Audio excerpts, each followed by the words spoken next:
we should not really look at the space policy or the space program for Africa in isolation of the rest of the programs. That policy, that program is linked to every other program on the continent. But it's also linked to every other institutional or legal framework on the continent. I'll give you an example.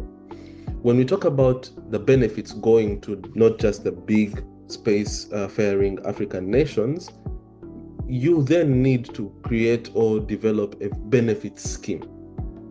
A scheme that says, if you contribute a certain level of amount of money or a certain level of technology or expertise, you too will benefit, your country too will benefit.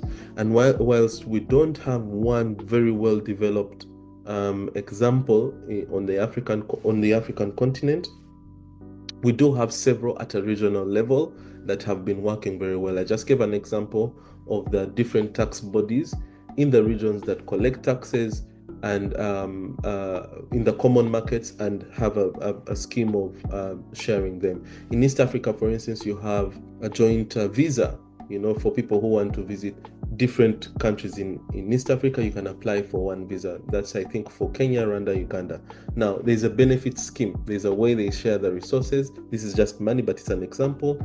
There's a way they share those resources among the countries that are participating. So it's possible for us to develop a benefit scheme on the continent. We should also look to other places, like in Europe. Okay, European Space Agency has a very well-developed benefit scheme, very well-developed contribution and benefit scheme.